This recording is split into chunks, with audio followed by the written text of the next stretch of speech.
Au commencement, Dieu créa le ciel et la terre. Il y a trois personnes en Dieu. Dieu le Père, Dieu le Fils et Dieu le Saint-Esprit. Et les trois sont un. C'est le véritable Dieu vivant. Les trois sont distincts et pourtant les trois sont un.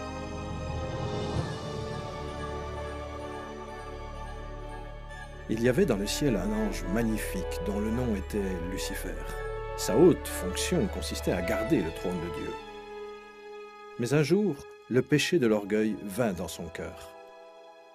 Il voulut être semblable au Dieu Tout-Puissant. Dans sa folie, Lucifer entraîna beaucoup d'anges avec lui pour tenter de s'emparer du ciel. Mais Lucifer avait un énorme problème. Il n'était qu'un être créé. Dieu chassa Lucifer et les anges rebelles hors du ciel. Ces anges déchus devinrent des démons et Lucifer devint Satan. Ils s'établirent autour de la planète Terre, qui devint le domaine de Satan. La Terre devint ainsi le lieu central d'un drame extraordinaire. Et un des acteurs principaux allait y faire son entrée.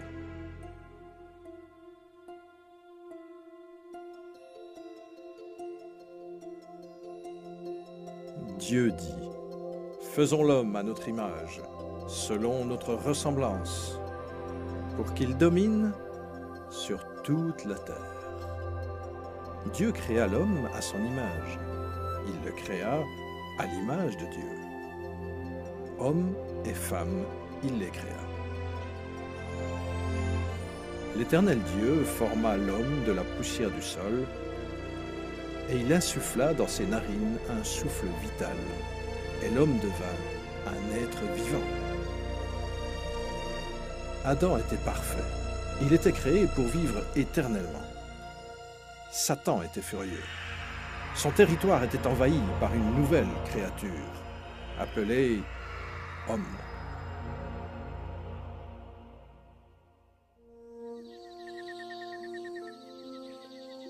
Adam vivait dans le merveilleux jardin d'Éden.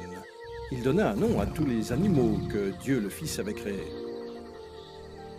Adam était en harmonie avec Dieu et Dieu lui donna la domination sur tous les êtres vivants. Mais Satan haïssait Adam et voulait le voir mort. Et l'Éternel Dieu donna ce commandement à l'homme: tu pourras manger de tous les arbres du jardin. Mais tu ne mangeras pas de l'arbre de la connaissance du bien et du mal. Car le jour où tu en mangeras, tu mourras. Et l'Éternel Dieu dit, « Il n'est pas bon que l'homme soit seul. Je lui ferai une aide qui sera son vis-à-vis. » Alors Dieu créa Ève en la tirant d'une côte d'Adam. Leur vie dans le jardin était vraiment paradisiaque.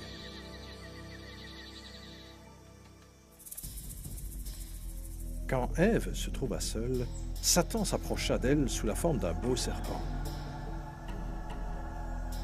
Par le mensonge, il la tenta pour qu'elle mange le fruit de l'arbre défendu. Ève fit une tragique erreur. Elle obéit à Satan au lieu d'obéir à Dieu.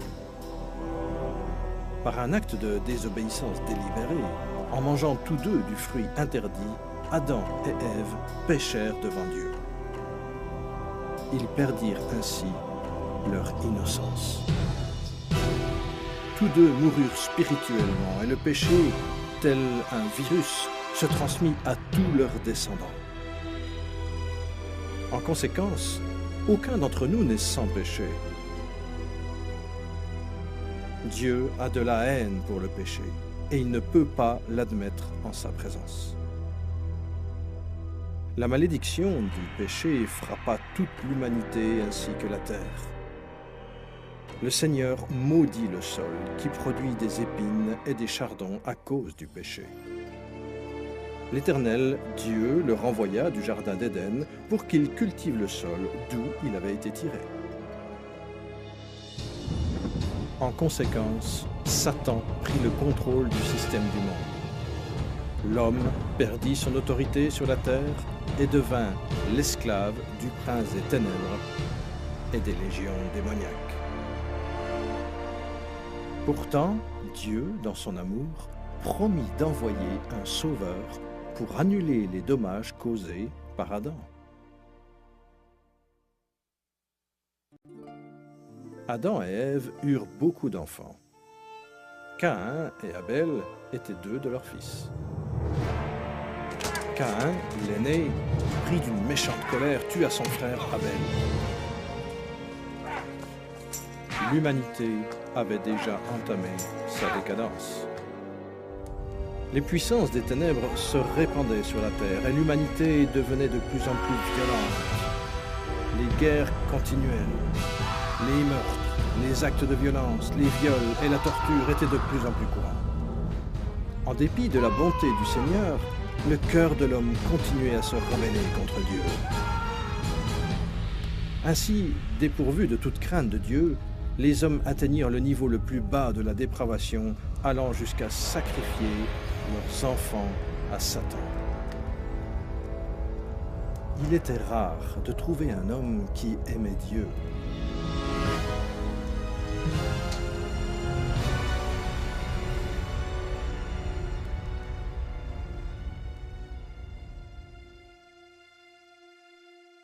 Cependant, un homme de foi, dont le nom était Abraham, était l'ami de Dieu.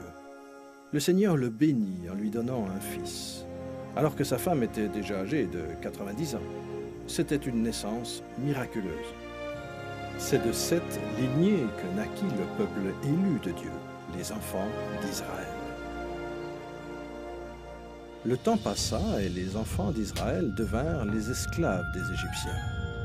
Ils souffrirent sous un terrible joug pendant 400 ans.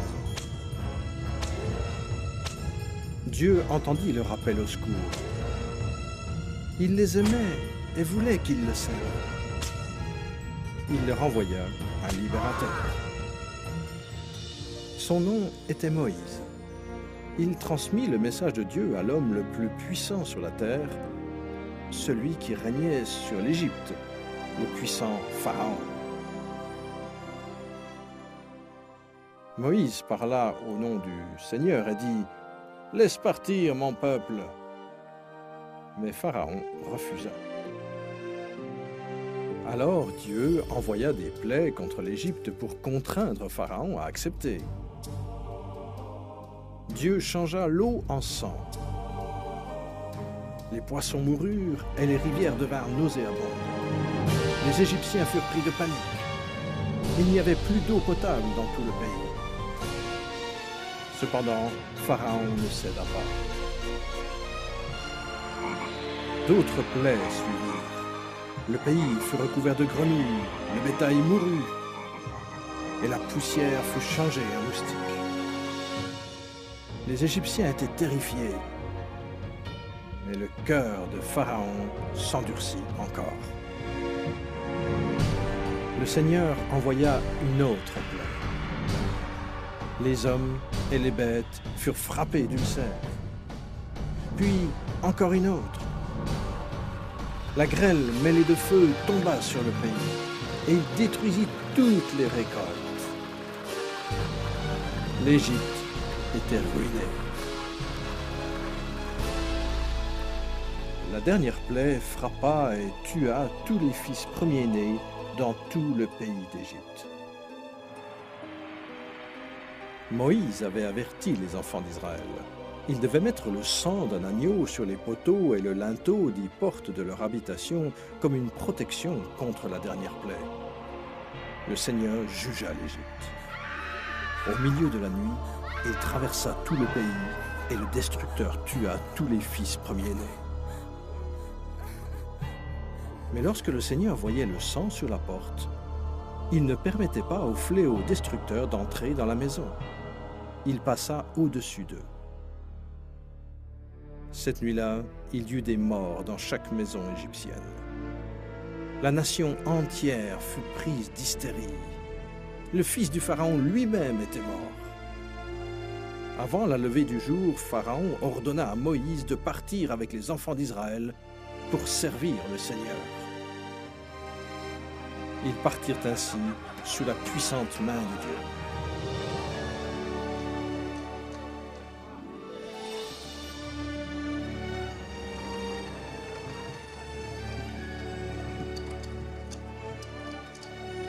Il arriva donc, au bout de 430 ans, en ce même jour, que toutes les armées de l'Éternel sortirent du pays d'Égypte. C'est une nuit qu'on doit observer en l'honneur de l'Éternel, parce qu'il les fit sortir du pays d'Égypte. Pharaon fit une ultime tentative pour les arrêter, mais Dieu ouvrit la mer Rouge pour permettre à Moïse et aux enfants d'Israël de lui échapper. Puis, le Seigneur détruisit l'armée de Pharaon en refermant la mer sur elle.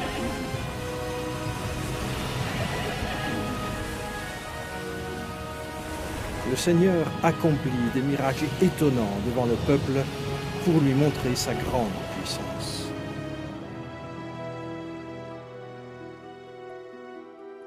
Puis Dieu donna des lois à son peuple, les 10 commandements, pour les protéger du péché et pour les guider sur le chemin de la vie. Mais les enfants d'Israël se rebellèrent. Ils servaient le Seigneur en apparence, mais non du fond de leur cœur. Bien vite, ils oublièrent les miracles et leur libération du pays d'Égypte.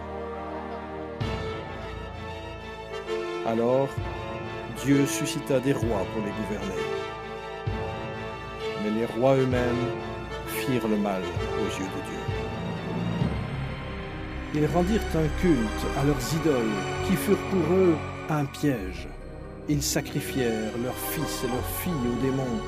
Ils répandirent le sang innocent, le sang de leurs fils et de leurs filles qu'ils sacrifièrent aux idoles de Canaan. Et le pays fut profané par des meurtres.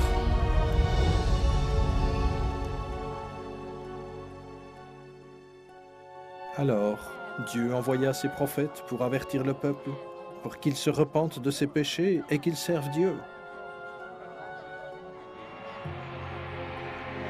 Le peuple eut de la haine pour les prophètes, et au lieu de se repentir et de servir Dieu, il fut sans merci et tua ces hommes de Dieu. Et les enfants d'Israël péchèrent et péchèrent encore. En conséquence, Dieu permit qu'ils deviennent captifs et soumis à l'esclavage. Qu'en est-il de nous aujourd'hui? Nous ne sommes pas différents.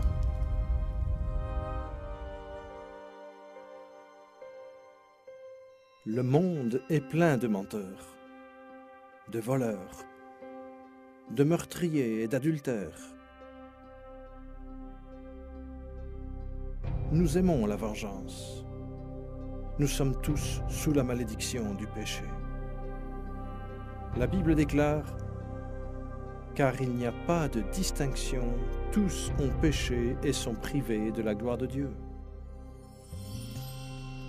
Voyons ce qui arrive à un pécheur quand il meurt. Cet homme pensait tout avoir. La Bible dit « Et je dirai à mon âme, tu as beaucoup de biens en réserve pour plusieurs années. Repose-toi, mange, bois et réjouis-toi. » Mais Dieu lui dit « Insensé, cette nuit même, ton âme te sera redemandée. » Il est réservé aux hommes de mourir une seule fois, après quoi vient le jugement. Nous sommes tous devenus comme un objet impur, et tous nos actes de justice sont comme un vêtement pollué. Nous sommes tous flétris comme une feuille, et nos fautes nous emportent comme le vent.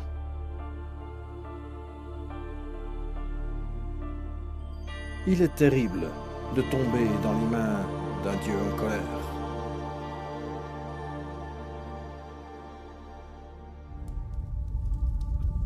Après la mort, son âme est immédiatement emmenée en enfer pour attendre le jugement terrible de Dieu, uniquement parce qu'il a rejeté le don de la vie éternelle que Dieu, dans son amour, lui avait offert. Le temps vient. Il est appelé le grand et terrible jour du jugement de Dieu, lorsque tous ceux qui sont morts avec leurs péchés seront appelés pour paraître devant le Seigneur Jésus-Christ pour être jugés. La parole de Dieu dit « Puis je vis un grand trône blanc, et celui qui était assis. Devant sa face s'enfuirent la terre et le ciel, et il ne fut plus trouvé de place pour eux. Et la mer rendit les morts qu'elle contenait. La mort et l'enfer rendirent aussi les morts qui y étaient. Et je vis les morts, les grands et les petits, debout devant le trône. Des livres furent ouverts, et un autre livre fut ouvert, qui est le livre de vie. Les morts furent jugés d'après ce qui était écrit dans les livres, selon leurs œuvres. Au jour du jugement, les hommes rendront compte de toute parole vaine qu'ils auront proférée. À la fin, Dieu demandera à un ange d'ouvrir le livre de vie pour vérifier si votre nom y est inscrit. L'ange consultera le livre et dira « Ce nom ne figure pas, Seigneur. » Alors Dieu dira « Retirez-vous de moi, maudit. Allez dans le feu éternel, préparé pour le diable et pour ses anges. » Et ceux-ci iront au châtiment éternel, mais les justes à la vie éternelle.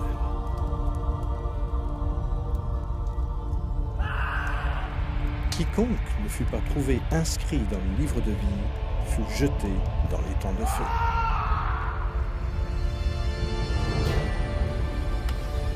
La Bible dit « La fumée de leur tourment monte au siècle des siècles. Et ils n'ont de repos ni jour ni nuit, pour toujours. »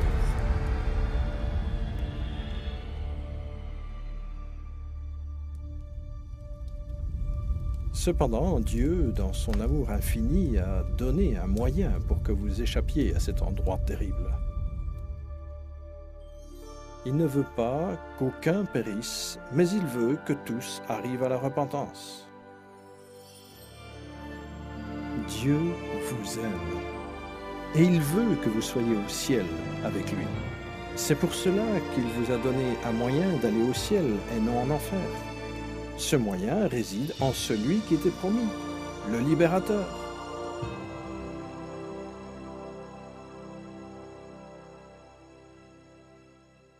Les Juifs l'ont attendu comme leur Messie, et ils ont prié pendant des siècles pour qu'il vienne et qu'il les sauve. Vers l'an 760 avant Jésus-Christ, le prophète Ésaïe dit à la nation d'Israël « C'est pourquoi le Seigneur lui-même vous donnera un signe. Voici, la Vierge sera enceinte, elle enfantera un fils et lui donnera le nom d'Emmanuel, ce qui veut dire Dieu avec nous. » Satan comprit ce que signifiait la prophétie. À partir de ce moment-là, chaque jeune fille vierge en Israël était étroitement surveillée. Bien des années plus tard, avant la naissance du Messie, Israël fut de nouveau sous le joug d'une puissance étrangère. Il s'agissait, cette fois-ci, du puissant empire romain. Rome n'avait aucune pitié pour les Juifs. C'est au cours de cette période sombre que Dieu mit en place son merveilleux plan de salut.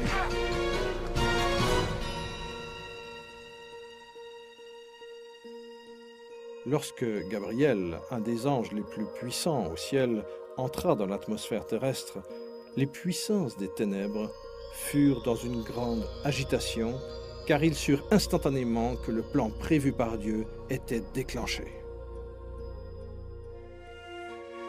Gabriel vint dans la ville de Nazareth pour rendre visite à Marie, une jeune fille vierge, et lui délivrer un message qui allait changer le monde pour toujours. Marie fut bouleversée par l'apparition de l'ange qui lui dit « Voici, tu deviendras enceinte, tu enfanteras un fils et tu l'appelleras du nom de Jésus. Il sera grand, il sera appelé Fils du Très-Haut, et son règne n'aura pas de fin. »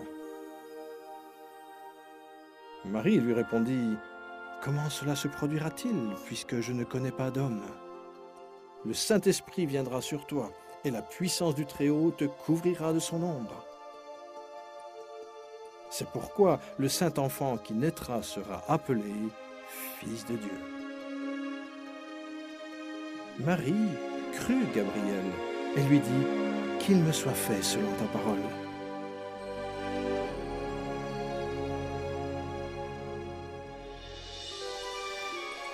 Jésus quitte la gloire du ciel pour débuter sa mission. Destination, Nazareth. Le Saint-Esprit couvre la Vierge Marie de son ombre et elle conçoit. Dans son corps, le Créateur de l'univers devient un bébé. Plus tard, Marie, inspirée par Dieu, rendit visite à sa cousine qui était elle-même enceinte de 6 mois. Lorsqu'Élisabeth entendit la salutation de Marie, son enfant tressaillit dans son sein et elle fut remplie d'Esprit Saint. L'enfant d'Élisabeth qui allait naître était Jean le Baptiste. Et Élisabeth s'écria « Tu es bénie entre les femmes, et le fruit de ton sein est béni. »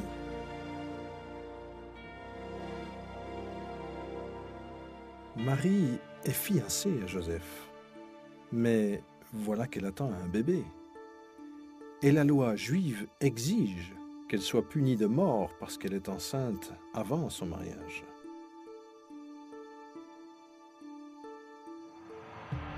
Satan voulait que Marie soit lapidée pour tuer également l'enfant.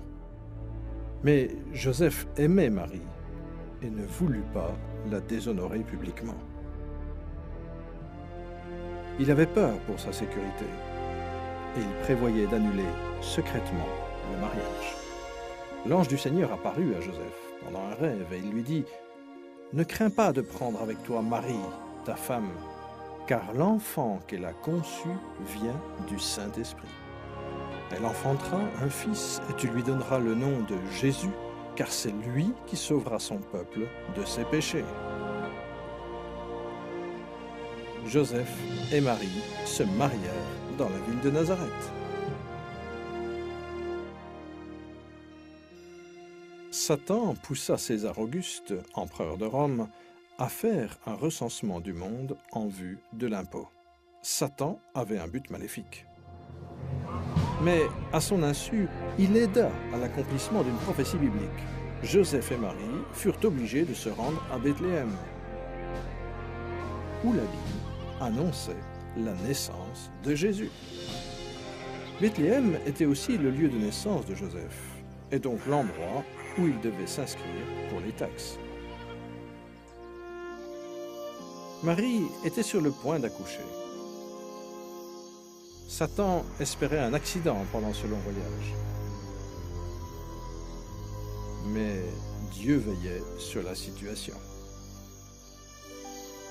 Elle enfanta son fils premier-né. Elle l'emmaillota et le coucha dans une crèche parce qu'il n'y avait pas de place pour eux dans l'hôtellerie.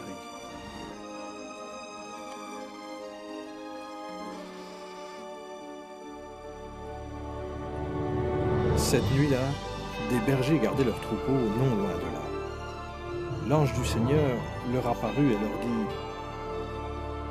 « Soyez sans crainte, car je vous annonce la bonne nouvelle d'une grande joie qui sera pour tout le peuple. Aujourd'hui, dans la ville de David, il vous est né un Sauveur qui est le Christ, le Seigneur. » Et soudain, il se joignit à l'ange une multitude de l'armée céleste qui louait Dieu. Ainsi, le Créateur de l'univers naquit dans une simple crèche. La Bible déclare « Il était dans le monde, et le monde a été fait par lui, et le monde ne l'a pas connu. »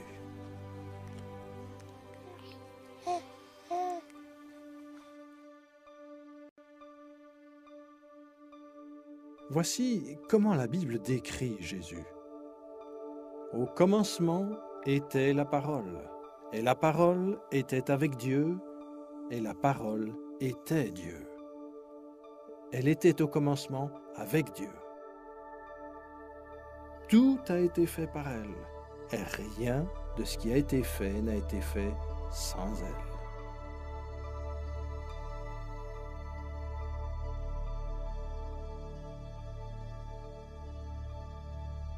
Quand le 8e jour fut accompli, il fut circoncis et il fut appelé Jésus, du nom indiqué par l'ange avant sa conception.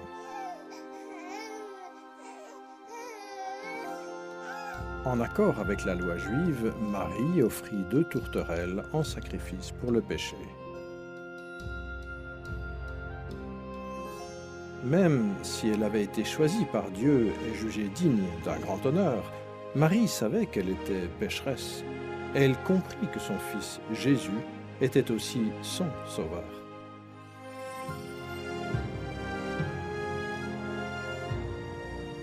Il y avait aussi dans le temple un homme respecté dont le nom était Simon. La Bible dit qu'il avait été divinement averti par le Saint-Esprit qu'il ne verrait pas la mort avant d'avoir vu le Christ du Seigneur. Il prit l'enfant Jésus dans ses bras et déclara « Mes yeux ont vu ton salut. » À l'occasion de la naissance du Seigneur Jésus, une étoile est apparue dans les cieux, et des mages venus de l'Orient et apportant des cadeaux suivirent cette étoile. Ce fut pour eux un voyage de 2 années avant qu'ils parviennent à Jérusalem. Les mages vinrent auprès du roi Hérode et ils lui demandèrent « Où est le roi des Juifs qui vient de naître? Car nous avons vu son étoile en Orient et nous sommes venus l'adorer. » À cette nouvelle, le roi Hérode fut troublé, et tout Jérusalem avec lui.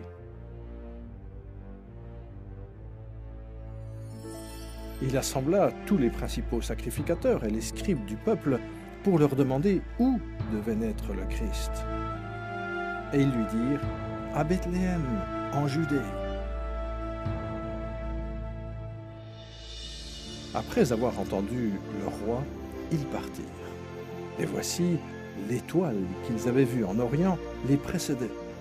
Arrivée au-dessus du lieu où était le petit enfant, elle s'arrêta. Ils entrèrent dans la maison, virent le petit enfant avec Marie, sa mère, se prosternèrent et l'adorèrent. Ils ouvrirent ensuite leur trésor et lui offrirent en présent de l'or, de l'encens et de la myrrhe. Puis, divinement avertis en songe de ne pas retourner vers Hérode, ils regagnèrent leur pays par un autre chemin.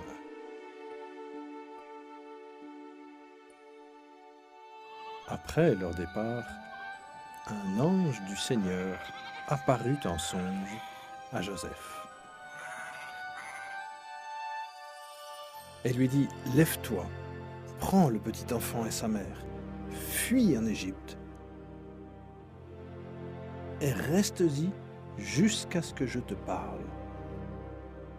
Car Hérode va rechercher le petit enfant pour le faire périr. » Joseph se leva, prit de nuit le petit enfant et sa mère, et se retira en Égypte. Quand Hérode se vit joué par les mages, sa fureur fut extrême. Il envoya tuer tous les enfants de 2 ans et au-dessous qui étaient à Bethléem et dans son territoire, d'après l'époque qu'il s'était fait préciser par les mages.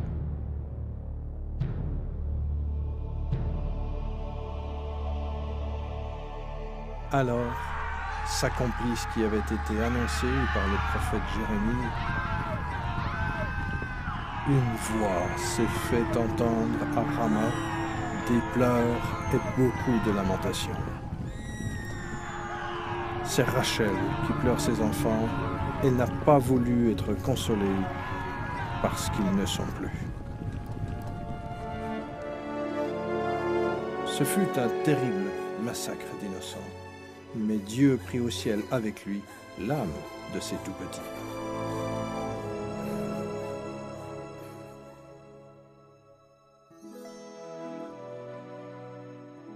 Après la mort du roi Hérode, la famille revint à Nazareth. Or, le petit enfant grandissait et se fortifiait, il était rempli de sagesse, et la grâce de Dieu était sur lui. Ses parents allaient chaque année à Jérusalem pour la fête de la Pâque. Lorsqu'il eut 12 ans, ils y montèrent selon la coutume de la fête. Pendant la Pâque, Jésus comprit qu'un jour, lui, l'agneau de Dieu, serait sacrifié pour les péchés du monde. Aucune vie n'a été plus grande que celle de Jésus. À l'issue de la fête, au lieu de repartir avec sa famille, Jésus resta dans le temple avec les docteurs de la loi, les écoutant et les questionnant.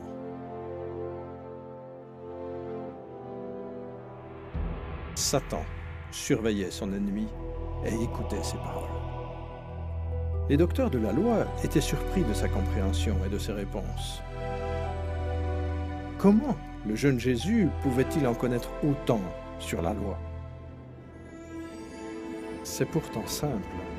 C'est Jésus lui-même qui, dans sa gloire, 1500 ans plus tôt, a donné les lois à Moïse sur le mont Sinaï. Lorsque Joseph et Marie retrouvèrent Jésus, ils furent saisis d'étonnement. Sa mère lui dit, « Enfant, pourquoi nous as-tu fait cela ?» Et il leur dit, « Pourquoi me cherchiez-vous?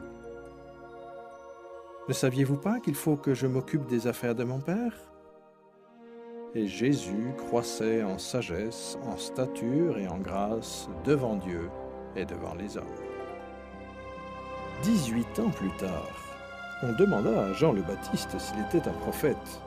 Il répondit en disant, « Moi, je baptise dans l'eau. Au milieu de vous, il en est un que vous ne connaissez pas et qui vient après moi. Je ne suis pas digne de délier la courroie de sa sandale. » Le jour suivant, Jésus, alors âgé de 30 ans, vint vers Jean pour être baptisé. Lorsque Jean le vit, il dit, « Voici l'agneau de Dieu qui ôte le péché du monde. » Aussitôt baptisé, Jésus sortit de l'eau. Et voici, les cieux s'ouvrirent et il vit l'Esprit de Dieu descendre comme une colombe et venir sur lui. Et voici qu'une voix fit entendre des cieux ces paroles, « Celui-ci est mon Fils bien-aimé, en qui j'ai mis toute mon affection. » Immédiatement, il fut conduit dans le désert par l'Esprit et au milieu des bêtes sauvages. Il fut tenté par le diable et ne mangea pas pendant 40 jours.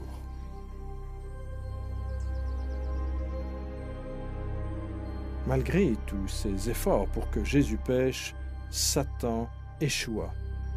Parce que Jésus est le Dieu Tout-Puissant et qu'il n'y a pas de péché en lui. À l'issue de la tentation, Jésus dit, « Retire-toi, Satan, car il est écrit, tu adoreras le Seigneur ton Dieu, et à lui seul tu rendras un culte. Alors le diable le laissa, et voici que des anges s'approchèrent de Jésus pour le servir. Pour débuter son ministère, le Seigneur prêcha « Repentez-vous, car le royaume des cieux est proche ». Et Jésus révéla le cœur de Dieu lorsqu'il dit « Aimez vos ennemis, faites du bien à ceux qui vous haïssent ». Son enseignement saisissait les foules. Les gens disaient « Jamais homme n'a parlé comme parle cet homme ». La plupart des chefs religieux qui contrôlaient le temple étaient de riches hypocrites, qui n'avaient aucune miséricorde et qui corrompaient les lois de Dieu. Ils devinrent très vite les ennemis du Seigneur Jésus. Le temple de Dieu avait été transformé en un commerce lucratif qui abusait des pauvres et des innocents. Lorsque Jésus vit cela, il se mit en colère et se fit un fouet et chassa les escrocs religieux du temple, renversa les tables des changeurs d'argent et il dit « Ne faites pas de la maison de mon Père une maison de trafic. »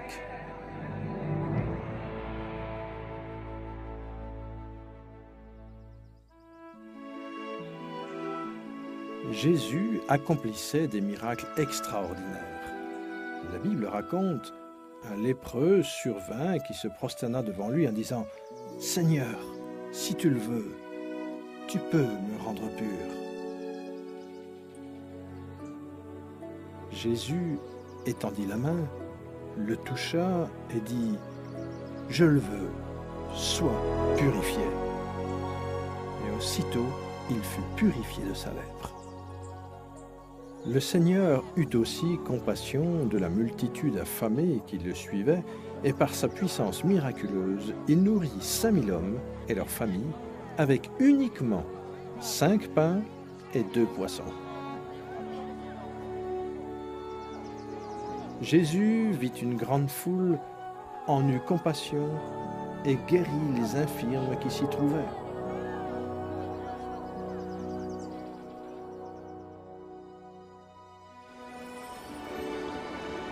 Une nuit, Jésus surprit ses disciples en marchant sur l'eau. Il leur dit « Rassurez-vous, c'est moi, n'ayez pas peur. »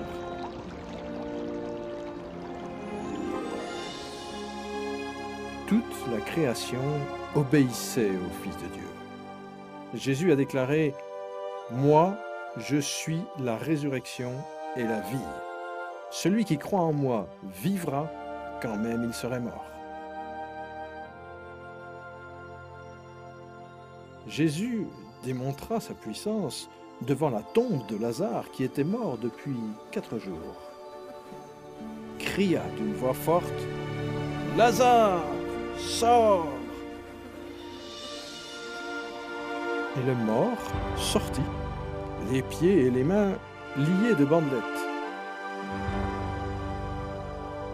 Et la nouvelle se répandit partout, Jésus ressuscitait les morts. Le soir venu, on lui amena plusieurs démoniaques. Il chassa les esprits par sa parole et guérit tous les malades.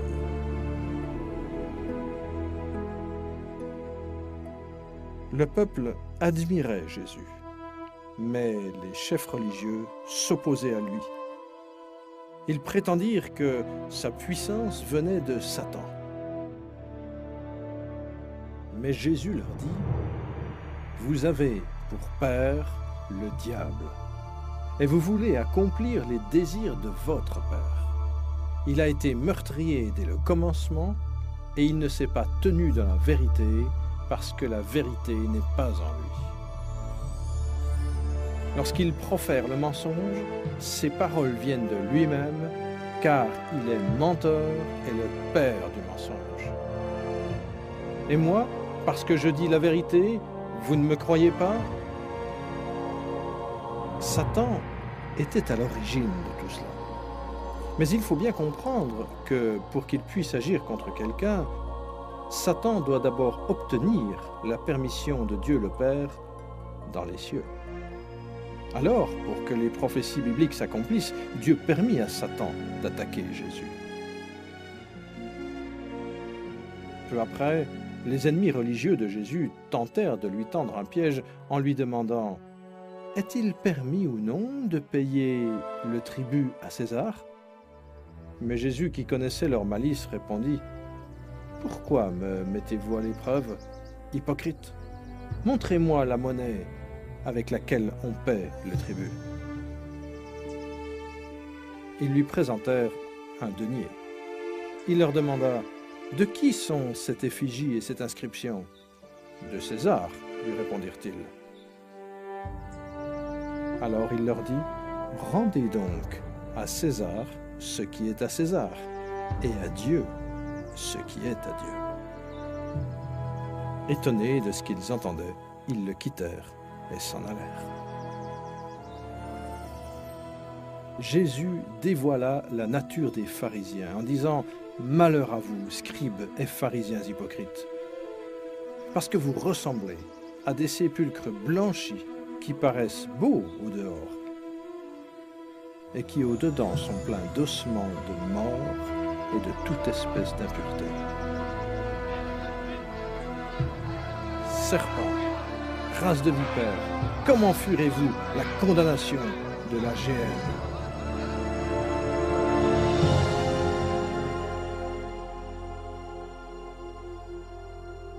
Jésus dit, Dieu, en effet, n'a pas envoyé son Fils dans le monde pour condamner le monde, mais pour que le monde soit sauvé par lui.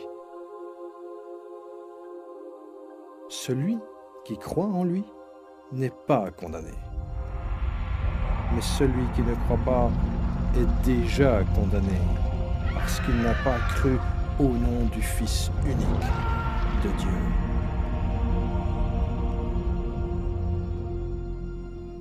Jésus dit à la foule, « Celui qui écoute ma parole et qui croit à celui qui m'a envoyé a la vie éternelle, et il ne vient pas en jugement. Mais il est passé de la mort à la vie. En lui était la vie, et la vie était la lumière des hommes. » Le Seigneur Jésus ébranla le système religieux quand il dit « Moi, je suis le chemin, la vérité et la vie. Nul ne vient au Père que par moi. »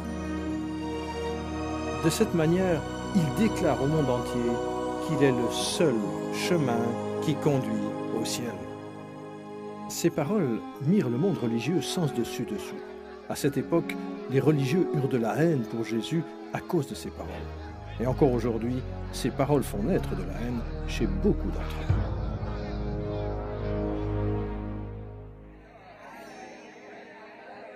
eux. Le ministère du Messie touchait à sa fin. Le prophète Daniel avait annoncé ce jour précis où le Messie entrerait dans Jérusalem, acclamé par le peuple en criant « Hosanna !» Mais Jésus savait qu'une semaine plus tard, il crierait « Crucifie-le !» Satan s'agitait pour inciter les chefs religieux à comploter pour faire mourir son plus grand ennemi. Après tout, c'est bien Jésus-Christ qui l'avait chassé du ciel, lui et ses anges. Les disciples étaient encore remplis d'enthousiasme après l'entrée triomphale de Jésus dans Jérusalem. Ils pensaient que Jésus serait bientôt roi. Mais pendant le repas de la Pâque, Jésus expliqua qu'il allait mourir, que son sang allait couler. Puis Jésus prit du pain et du vin comme un symbole de ce qui était sur le point d'arriver. Il rompit le pain qui représentait son corps, qui allait être brisé sur la croix. Puis il leur donna le vin qui représentait le sang qu'il allait verser. Ceci établit une pratique qui doit continuer jusqu'à sa seconde venue. Après le repas, Satan passa à l'action. Il utilisa un disciple du nom de Judas Iscariote et entra en lui. Ce qui suivit fit de Judas le plus grand traître de toute l'histoire. Judas alla trouver les chefs religieux pour trahir le Seigneur. Judas le vendit pour 30 pièces d'argent. Alors Satan, croyant l'heure de son triomphe arrivée, rassembla toutes ses légions à Jérusalem pour détruire Jésus, la lumière du monde.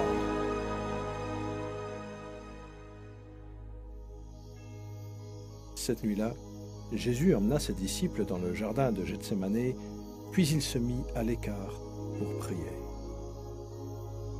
La Bible dit, en proie à l'angoisse, il priait plus instamment, et sa sueur devint comme des grumeaux de sang qui tombaient à terre. Jésus, lui qui n'a pas commis de péché et dans la bouche duquel il ne s'est pas trouvé de fraude, était sur le point de prendre sur lui tous les péchés du monde. Jésus pria en ces termes, « Mon Père, s'il est possible, que cette coupe s'éloigne de moi. Toutefois, non pas comme je veux, mais comme tu veux. » Voici que l'heure est proche où le Fils de l'homme va être livré aux mains des pécheurs. Aussitôt, comme il parlait encore, survint Judas, l'un des 12, et avec lui une foule armée d'épées et de bâtons, envoyés par les principaux sacrificateurs, les scribes et les anciens. Judas leur avait donné ce signe. Celui à qui je donnerai un baiser, c'est lui. Saisissez-le. Jésus lui dit, « Judas, c'est par un baiser que tu livres le Fils de l'homme ?» Alors, ces gens s'avancèrent, portèrent les mains sur Jésus et le saisirent. Un de ceux qui étaient avec Jésus étendit la main, tira son épée, frappa le serviteur du souverain sacrificateur et lui emporta l'oreille. Mais Jésus toucha l'oreille de cet homme et le guérit. Il leur dit, « Remets ton épée à sa place, car tous ceux qui prendront l'épée périront par l'épée. »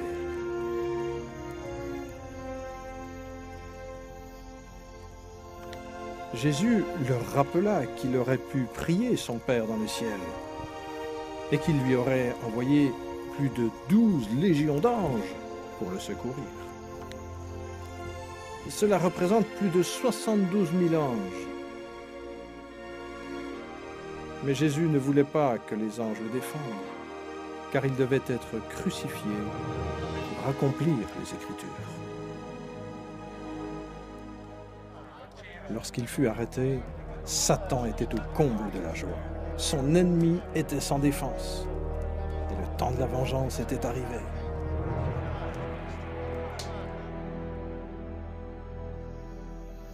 Ceux qui avaient saisi Jésus l'emmenèrent chez le souverain sacrificateur Caïphe, où les scribes et les anciens s'assemblèrent. Les principaux sacrificateurs et tout le Sanhédrin cherchaient quelques faux témoignages contre Jésus pour le faire mourir.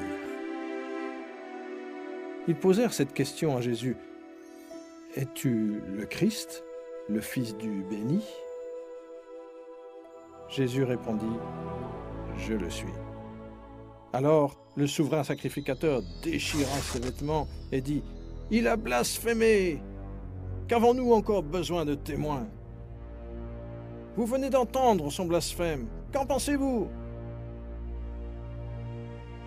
Ils répondirent, « Il est passible de mort. » Là-dessus, ils lui crachèrent au visage et lui donnèrent des coups de poing. D'autres le giflèrent.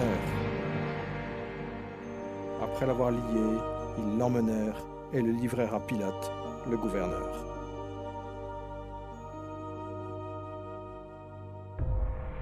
Mais il ne répondit rien aux accusations des principaux sacrificateurs et des anciens. Ceci est aussi l'accomplissement d'une autre prophétie. Il a été maltraité, il s'est humilié et n'a pas ouvert la bouche, semblable à l'agneau qu'on mène à la boucherie, à une brebis muette devant ceux qui l'attendent. Il n'a pas ouvert la bouche. Pilate l'interrogea. « Es-tu le roi des Juifs ?» Jésus lui répondit. « Tu le dis. » Après avoir entendu les accusations, Pilate se trouvait politiquement pris dans un piège. Dans la crainte, il cherchait une issue. Pilate dit aux principaux sacrificateurs et à la foule, « Je ne trouve rien de coupable en cet homme. » Les Juifs étaient en rage et sur le point de déclencher une émeute pour mettre Pilate sous la pression. Cela se passait un jour de fête juive, et Pilate savait qu'une coutume exigeait qu'on relâche un prisonnier ce jour-là. Pilate voulait libérer Jésus. Les soldats amenèrent devant le peuple un meurtrier nommé Barabbas, pour qu'il choisisse entre lui et le Seigneur Jésus. Pilate demanda à la foule quel était celui qui devait être libéré, Christ ou Barabbas. Mais à sa grande surprise, tous crièrent « Non pas lui, mais Barabbas! Barabbas !» Pilate demanda ce qu'il devait faire de l'homme appelé le roi des Juifs. La foule cria « Crucifie-le !» Pilate comprit que Jésus n'avait rien fait qui mérite la mort. Il pensa que s'il faisait flageller Jésus, cela satisferait la foule et qu'ensuite, il pourrait le libérer. Jésus fut alors emmené par les soldats pour être flagellé. Le Seigneur Jésus contrôlait pleinement la situation. Chaque étape de la crucifixion avait déjà été planifiée au ciel par Dieu le Père, Dieu le Fils et Dieu le Saint-Esprit, avant même que la terre soit créée. Ils attachèrent les mains du Sauveur à une poutre située au-dessus de sa tête et ils le fouettèrent. Ainsi s'accomplit la prophétie « J'ai livré mon dos à ceux qui me frappaient ». Jésus avait la puissance de les arrêter, mais il les laissa faire volontairement. Il y avait habituellement des pièces de métal et de plomb, ainsi que de petits morceaux d'os aiguisés, attachés aux lanières en cuir du fouet. On ne fouettait pas seulement le dos, mais tout le corps, jusqu'aux jambes. Alors que les morceaux d'os et les pièces de métal déchiquetaient la chair, les muscles étaient lacérés, les artères éclataient et le sang jaillissait. Beaucoup de victimes de ce supplice mouraient de cette manière. Mais il était transpercé à cause de nos crimes, écrasé à cause de nos fautes. Le châtiment qui nous donne la paix est tombé sur lui. Et c'est par ces meurtrissures que nous sommes guéris.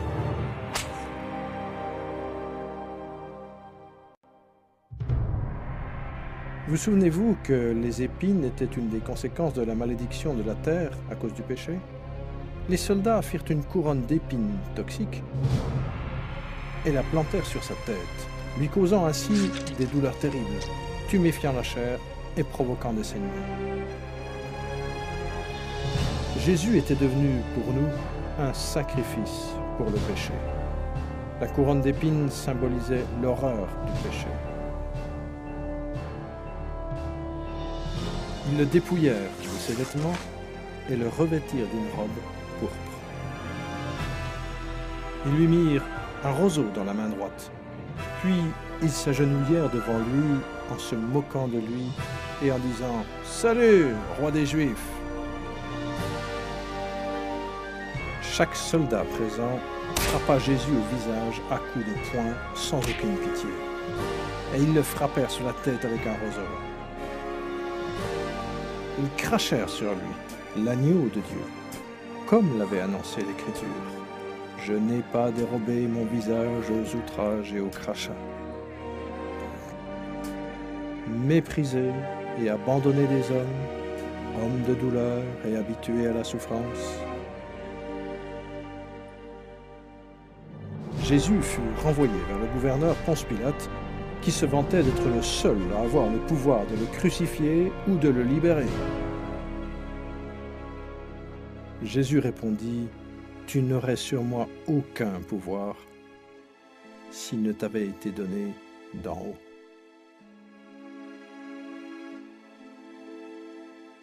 Jésus avait déclaré avant cela, « Je donne ma vie afin de la reprendre. Personne ne me l'ôte, mais je la donne de moi-même. »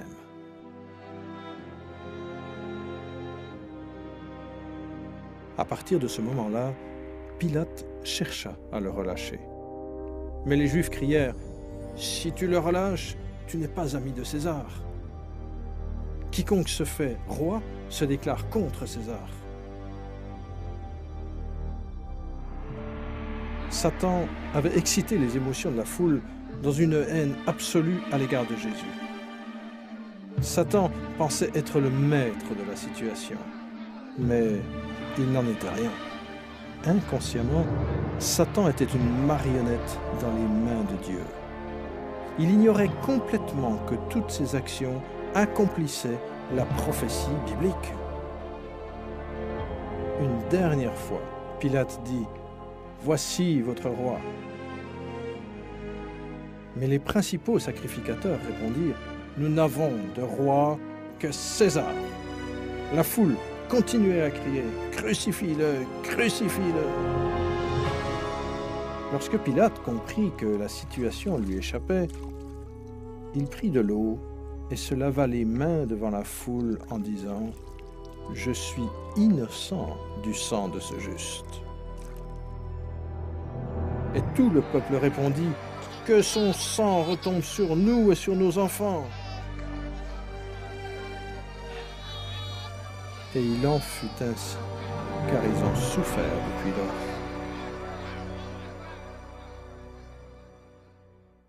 Alors Pilate livra Jésus pour qu'il soit crucifié, et ils l'emmenèrent.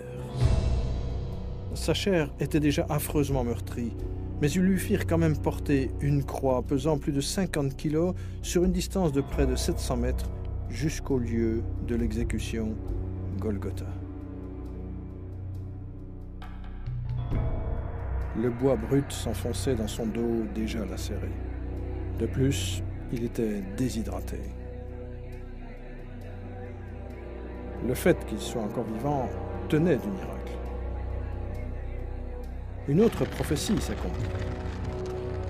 Certes, ce sont nos souffrances qu'il a portées, c'est de nos douleurs qu'il s'est chargé, et nous l'avons considéré comme atteint d'une plaie, comme frappé par Dieu et humilié. Une autre prophétie s'accomplit. J'ai livré mon dos à ceux qui me frappaient et mes joues à ceux qui m'arrachaient la barbe. Je n'ai pas dérobé mon visage aux outrages et aux crachats.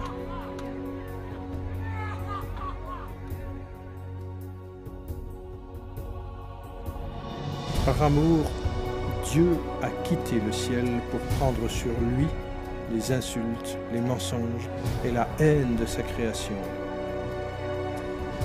et mourir pour ses péchés.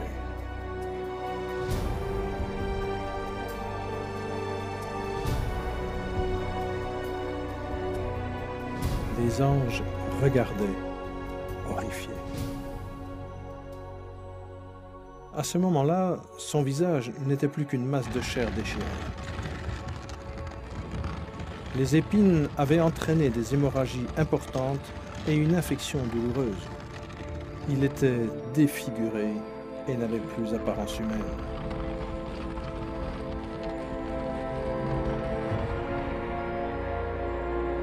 Des centaines d'années avant ces événements, le psalmiste avait prophétisé à propos du Seigneur Jésus. « Car des chiens m'entourent, une bande de scélérats rôde autour de moi. Ils ont percé mes mains et mes pieds. »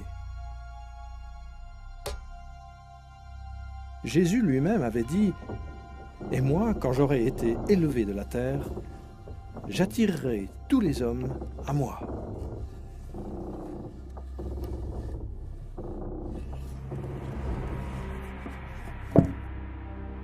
Il n'y a pour personne de plus grand amour que de donner sa vie pour ses amis.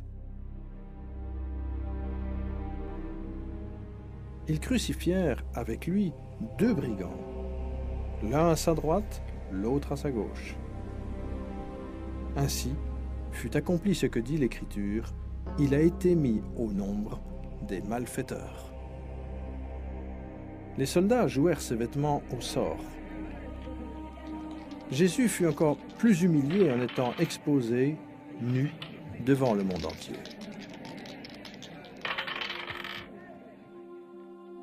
Jésus regarda ses persécuteurs et pria « Père, pardonne-leur, car ils ne savent pas ce qu'ils font. »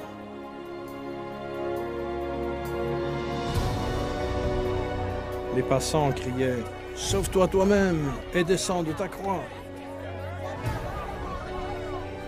Les principaux sacrificateurs aussi, avec les scribes, se moquaient entre eux et disaient « Il a sauvé les autres, il ne peut se sauver lui-même. » Que le Christ, le roi d'Israël, descende maintenant de la croix, afin que nous voyions et que nous croyions.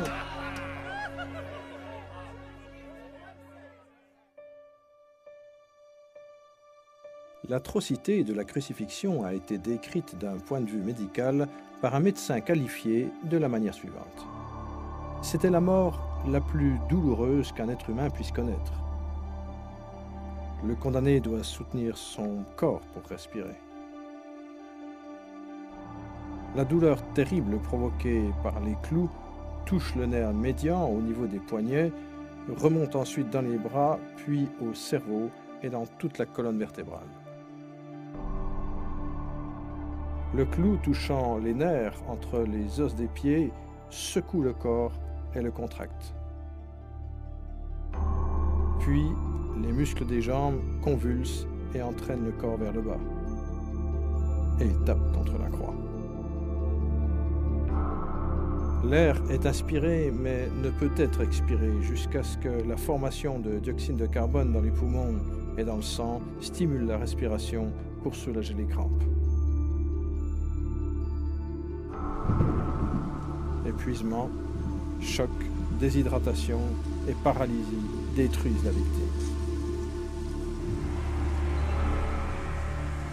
Le cœur ne peut presque plus pomper le sang qui devient trop épais et chacune des milliards de cellules meurt l'une après l'autre. Ce sont nos péchés qui ont envoyé Jésus-Christ sur la croix.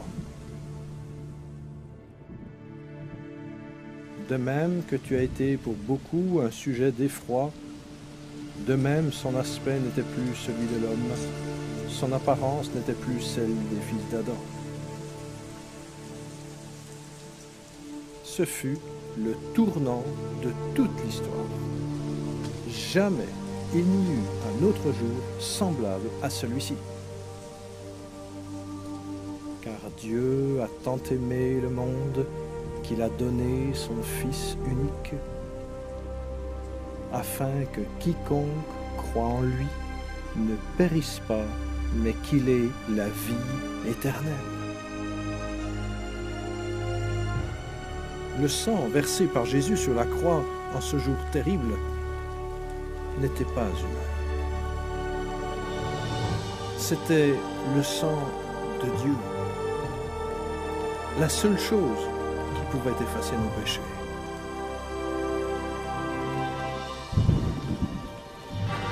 Pourquoi Jésus a-t-il souffert ainsi? Pour vous, parce qu'il vous aime.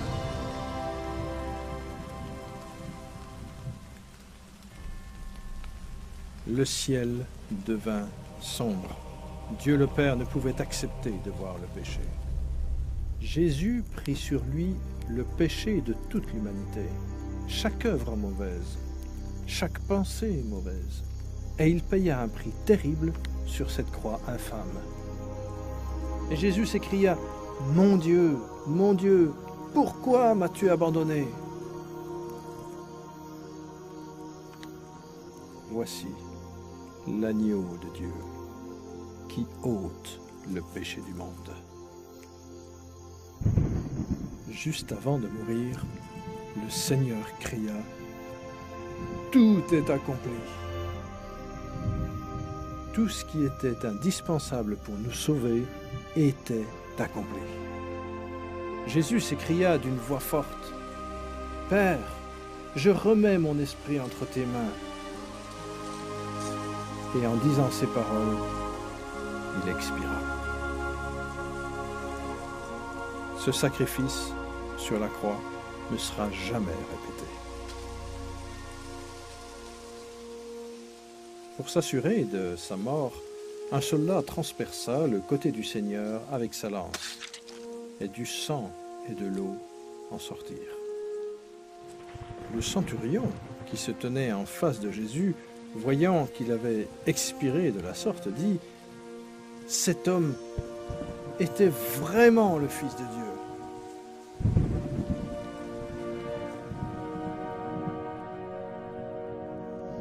Après sa mort, on descendit son corps de la croix et on l'enveloppa dans du fin lin et on le plaça dans un tombeau que l'on avait emprunté.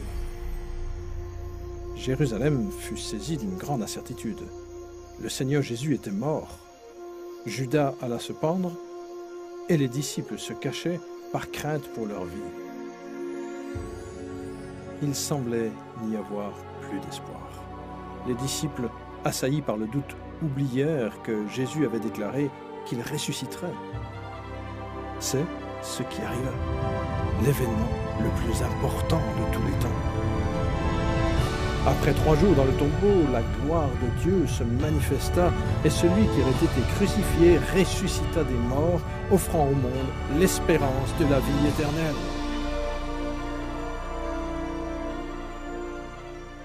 Le Seigneur Jésus-Christ, victorieux du péché, de la mort et de l'enfer, proclama « Je suis l'alpha et l'oméga, dit le Seigneur Dieu. Celui qui est, qui était et qui vient, le Tout-Puissant. C'est moi qui suis le premier et le dernier, celui qui est vivant. Et j'ai été mort, et voici, je suis vivant au siècle des siècles. Amen. Et j'ai les clés de l'enfer et de la mort.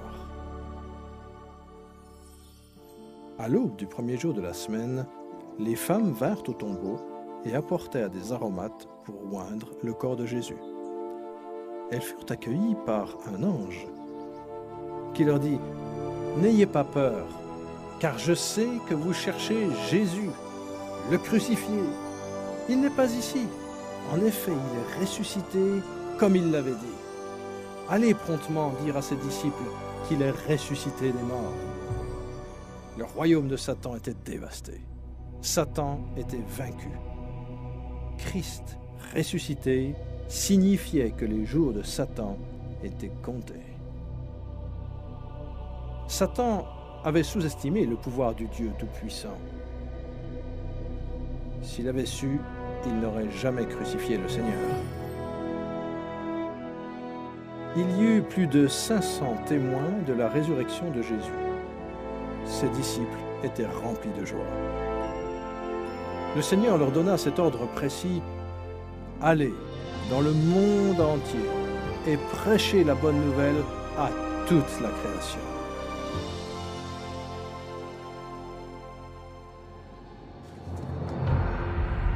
Mais regardez bien.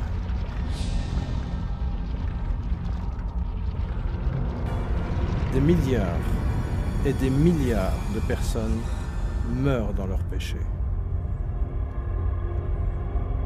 Jésus a tellement aimé ces personnes qu'il a quitté le ciel pour qu'elle soit sauvée de l'enfer et du jugement. Son sang a coulé pour laver leurs péchés. Il est mort et il est ressuscité. Mais aucune de ces personnes ne crut en lui. Aucune d'entre elles n'accepta Jésus comme son Seigneur et son Sauveur. Au lieu de la vie, elles choisirent la mort. Jésus, Dieu Tout-Puissant et Juge final, dut les envoyer là, vers leur seconde mort. Au nom de Dieu, avant qu'il ne soit trop tard, avant que vous mouriez,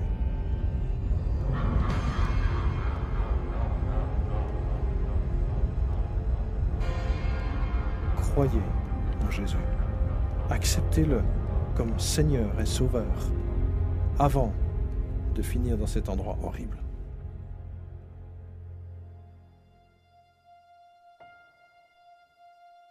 Avant de retourner au ciel, Jésus fit cette merveilleuse promesse à tous ceux qui croient en lui,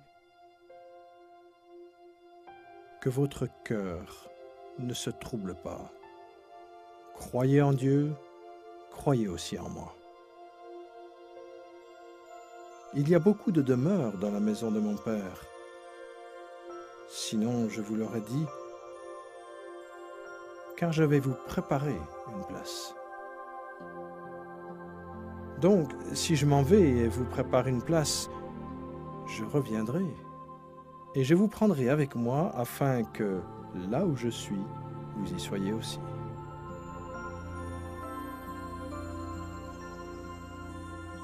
Jésus a proclamé « Tout pouvoir m'a été donné dans le ciel et sur la terre ». Puis ensuite, il fut élevé dans les nuées du ciel. Cher ami, ceci est le récit le plus merveilleux du monde. Jésus est vraiment la lumière du monde. Si vous rejetez Jésus, vous rejetez aussi votre accès au ciel. Lui-même a déclaré « Moi, je suis le chemin, la vérité et la vie. Nul ne vient au Père que par moi. » Si tu confesses de ta bouche le Seigneur Jésus, et si tu crois dans ton cœur que Dieu l'a ressuscité d'entre les morts, tu seras sauvé.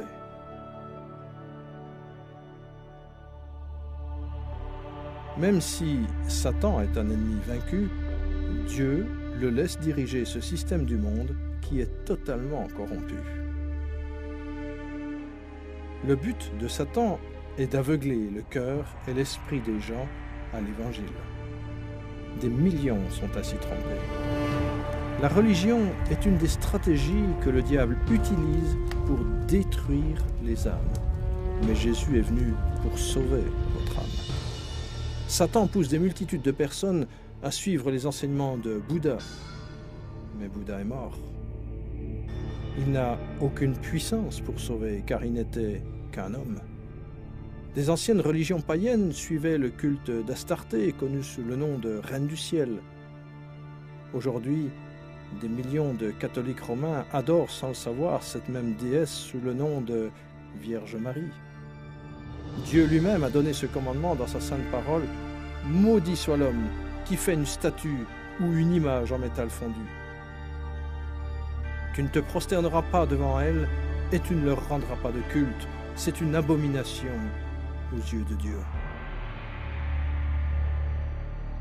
Une des armes principales de Satan est l'islam. L'histoire prouve qu'Allah n'est rien d'autre qu'un ancien dieu lunaire du Moyen-Orient. Mohammed fut perdu en enfer lorsqu'il rejeta Jésus-Christ comme son Seigneur et Sauveur. Le diable a donné à l'humanité des millions de faux dieux à adorer. Dans sa pensée pervertie, l'homme a tout adoré. Depuis les insectes jusqu'aux pierres, des idoles construites de sa propre main, jusqu'à Satan lui-même.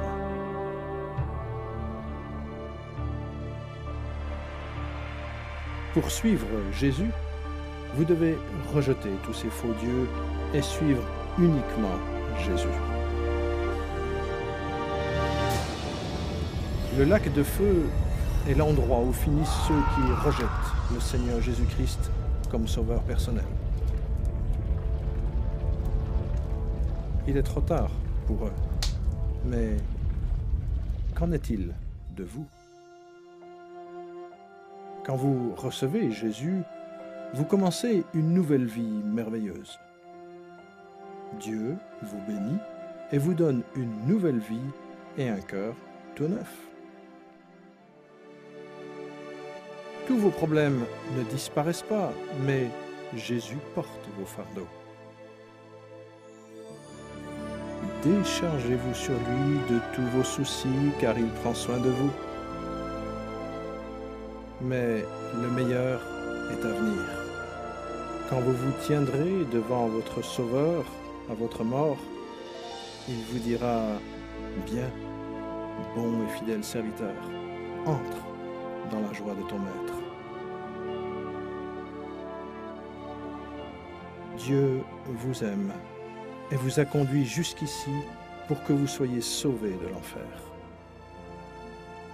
Si vous voulez que Jésus prenne place dans votre cœur, vous devez le lui demander. Répétez ces paroles en pesant bien chaque mot. Seigneur, j'ai compris que je suis un pécheur et que j'ai vraiment besoin de ton pardon. Je crois que Christ est mort pour moi et qu'il est ressuscité. Jésus, je me repens maintenant. Je veux me détourner du péché. Viens dans mon cœur. Je me confie en toi seul pour mon salut. Merci de m'avoir permis d'entendre les paroles de la vie éternelle. Au nom de Jésus. Amen.